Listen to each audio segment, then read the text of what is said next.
ప్రార్థన చేసుకుందాము. పరిశుద్ధమైన మా తండ్రి, నీకు వందనాలు. నీ కృప కలిగిన నామానికి వందనాలు. ఈ సమయంలో నీ వాక్యాన్ని ధ్యానించుకుంటుండగా మా హృదయాలను తెరవండి. మారుమనసు అంటే కేవలం మాటలు కాదని, అది నీ ప్రేమ వైపుకు తిప్పడమేనని మేము గ్రహించుటకు, మా తప్పులను ఒప్పుకొని నీ క్షమాపణ పొందుకొని మారుమనసు మాకు దయచేయండి. మాట్లాడే మమ్మల్ని నీ ఆత్మతో నింపండి.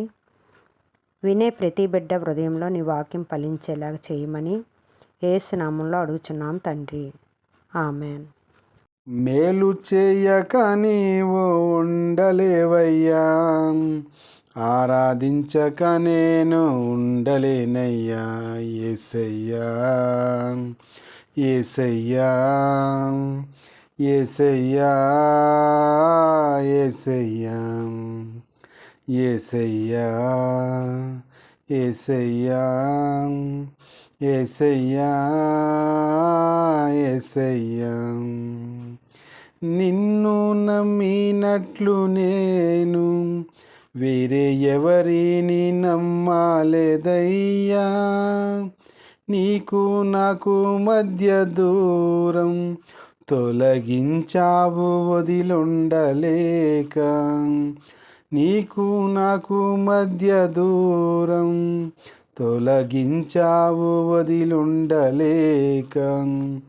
నా ఆనందం కోరేవాడా, నా ఆశలు తీర్చేవాడా, నా ఆనందం కోరేవాడా, నా ఆశలు తీర్చేవాడా. క్రియలున్న ప్రేమ నిధి, నిజమైన ధన్యత నాది. క్రియలున్న ప్రేమ నిధి, నిజమైన ధన్యత నాది. యేసయ్యా యేసయ్యా యేసయ్యా యేసయ్యా. ఆరాధించే వేళయందు నీదు హస్తములు తాకాయి నన్ను. పశ్చాత్తాపం కలిగే నాలో, నేను పాపినని గ్రహించగానే. నీ మేళ్లకు అలవాటయ్యి నీ పాదముల్ వదలాకుంటిన్. నీ మేళ్లకు అలవాటయ్యి నీ పాదముల్ వదలాకుంటిన్. నీకిష్టమైన దారి కనుగొంటి నిన్నే చేరి. నీకిష్టమైన దారి కనుగొంటి నిన్నే చేరి. యేసయ్యా యేసయ్యా యేసయ్యా యేసయ్యా. పాపములు చేశాను నేను, నీ ముందర నా తల ఎత్తలేను. క్షమించగలిగే నీ మనసు ఓదార్చింది నా ఆరాధనలో. క్షమించగలిగే నీ మనసు ఓదార్చింది నా ఆరాధనలో. నా హృదయము నీతో అంది, నీకో వేరై మరలేనని. నా హృదయము నీతో అంది, నీకో వేరై మరలేనని. అతిశయించ నిత్యము నిన్నే కలిగి ఉన్నందున. యేసయ్యా యేసయ్యా యేసయ్యా యేసయ్యా యేసయ్యా యేసయ్యా యేసయ్యా యేసయ్యా. మేలు చేయక నీవు ఉండలేవయ్యా, ఆరాధించక నేను ఉండలేనయ్యా. యేసయ్యా యేసయ్యా యేసయ్యా యేసయ్యా. రోజు ఈ ఉదయకాల సమయమందు దేవుడి యొక్క వాక్యము ధ్యానించుకుందాము. ముఖ్యమైన లేఖన భాగం నుంచి, పరిశుద్ధ గ్రంథం నుంచి, లోకా సువార్త 15వ అధ్యాయము 7వ వచనం. మారు మనసు పొందు ఒక పాపి విషయమే పరలోకమందు సంతోషం కలుగును. ఒక్క పాపి రక్షింపబడితే పరలోకమందంట సంతోషం కలుగుతుందంట. అలాగే 1 యోహాను 1:9 చూసుకుంటే, మన పాపాలను మనం ఒప్పుకొని ఎడల ఆయన నమ్మదగిన వాడును నీతిమంతుడును గనక ఆయన మన పాపాలను క్షమించి మనల్ని క్షమిస్తాడట. దేవుడు మన పాపాలని ప్రాయశ్చిత్తముగా అతని రక్తం చిందించి ఉన్నారు యేసయ్య. అయితే మనము కూడా దేవుడి ఎదుట మన పాపాలను ఒప్పుకొని నీతిమంతులుగా ఎంచబట్టుకు దేవుడు మనకి క్షమాపణ ఇచ్చి ఉన్నారు. అయితే మారు మనసు గురించి ఈరోజు మనం ధ్యానించుకుంటుండగా, దేవుడిచ్చు మారు మనసు అంటే పాపము నుంచి దేవుడి వైపు తిరుగుట, మళ్ళీ పాపం వైపు వెళ్ళకుండా మన పాప జీవితాన్ని వదిలేసి నూతన జీవితము నూతన సృష్టిగా మారుట. హెజ్కేలు 36:26 చూసుకుంటే, నూతన హృదయం నీకు ఇచ్చేదను, నూతన స్వభావం మీలో ఉండెను. మారు మనసు తర్వాత మనం మారు మనసే పొందుకుంటే నూతన హృదయం మనకి ఇస్తానని దేవుడు మాట్లాడుచున్నారు. నూతన స్వభావం మనలో ఉంటుంది.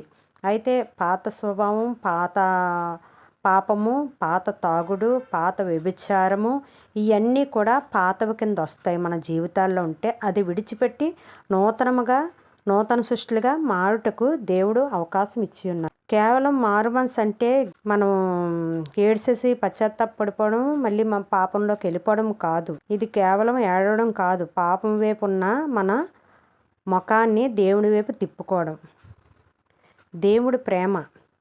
మారు మనసు అనేది దేవుని భయం వల్ల కంటే ఆయన చూపిన ప్రేమ వల్ల కలిగే. క్రీస్తు శిలువపై మన కోసం ప్రాణం పెట్టిన ఆ ప్రేమను చూసినప్పుడు, అయ్యా నా కోసం ఇంత త్యాగం చేసి నువ్వు ఇంత బాధను అనుభవించి మాకు రక్షణ ఇచ్చావని మనం పశ్చాత్తాపడే స్వభావం మనలో ఉండాలి. అయ్యో దేవుడికి విరోధంగా నేను పాపం చేస్తున్నానే, దేవుడు మన గురించి ప్రాణం పెట్టారే అని మనం పశ్చాత్తాపడాలి.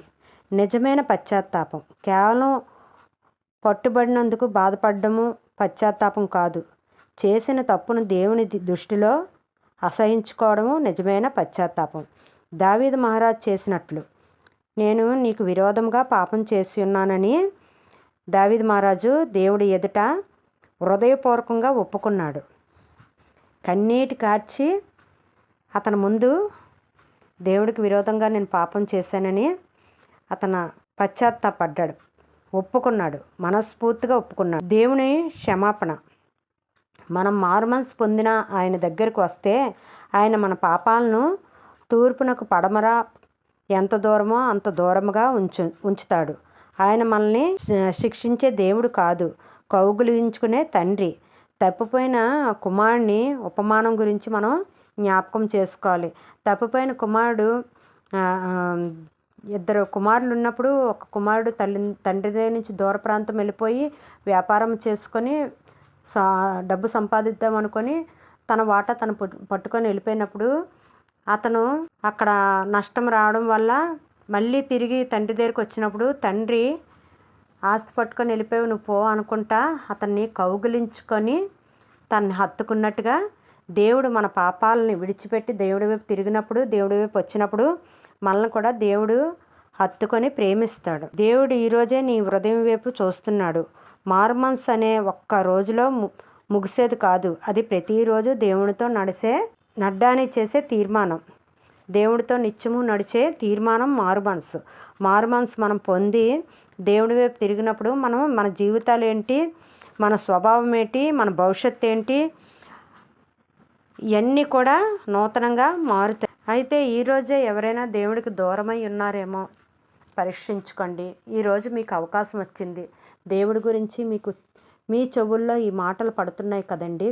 అయితే దేవుడు మన గురించి ప్రాణం పెట్టారని, మనకి పాప క్షమాపణ దేవుడి వద్దే ఉందని, యేసుక్రీస్తు వద్దే ఉందని అందరూ గ్రహించి దేవుడి వైపు తిరిగినప్పుడు, ఏదో ఇదేమీ ఒక ఆస్తి వదిలేమనో లేకపోతే ఒక కులం వదిలేమనో, కులానికి ఆస్తికి దేనికి సంబంధం లేదు. ఇది కేవలం హృదయానికి సంబంధించిన మారు మనసు. ఏమండి దేవుళ్ళలోకి వస్తే బొట్టు తీసేయమంటారండి అంటారు చాలామంది. కానీ అదేమీ లేదు. దేవుడి వైపు తిరిగితే మీరేమి చేయాలనేది మీ హృదయంలో మీకే ప్రేరేపణ వస్తుంది. మీరే అప్పుడు దేవుడు తగ్గట్టుగా దేవుని ప్రేమించేవారుగా మారుతారు. అలాగే ఈరోజు మనం ఈ వాక్యమును బట్టి ప్రార్థన చేసుకుందాము. పరిశుద్ధమైన మా తండ్రి, మహోన్నతుడా, మా దేవా, ఈ సమయంలో నీవు మాతో మాట్లాడిన ప్రతి మాటను బట్టి నీకు స్తోత్రములు. నాయన, మారు మనసు అంటే కేవలం మా తప్పులను ఒప్పుకోవడానికి మాత్రమే కాదు, కానీ నీ అపారమైన ప్రేమను గుర్తు చేసుకొని నీ వైపు తిరగడమని మేము ఈరోజు తెలుసుకున్నామయ్యా. ప్రభా, ఇక్కడ చేరి ఉన్న మాలో ఎవరైనా ఇంకనూ విన్న వాళ్ళు ఇంకనూ ప్రేమకు దూరంగా ఉంటే ఈరోజే వారి హృదయాలను తాకండి. నీ సిలువ రక్తం ద్వారా వాళ్ళ పాపాలను కడిగి పవిత్రులుగా చెయ్యమని, కేవలం మాటలతోటే కాకుండా మా ప్రవర్తన ద్వారా, మా ఆలోచన ద్వారా నూతన సృష్టిగా మారే కృపను మాకు దయచేయమని, విత్తబడిన నీ వాక్యము ప్రభువా ప్రతి హృదయంలోని 60 100 ఫలించుటకు, నీ రాజ్యానికి వారసులుగా మారుటకు సహాయము చేయండి. మాలో ఉన్న రాతి హృదయాన్ని తీసివేసి నీ ఆత్మలో లోబడే మాంసపు హృదయాన్ని ప్రసాదించండి. ఈ ప్రార్థన విన్న ప్రతి బిడ్డను కనికరించండి, దీవులతో నింపండి. మీ రక్షణ ప్రతి ఒక్కరూ పొందుకొనుటకు, వాళ్ళ హృదయాల్లో ఫలించుటకు సహాయము చేయమని అతి పరిశుద్ధుడైన యేసుక్రీస్తు నామంలో ప్రార్థిస్తున్నాం తండ్రి. ఆమెన్.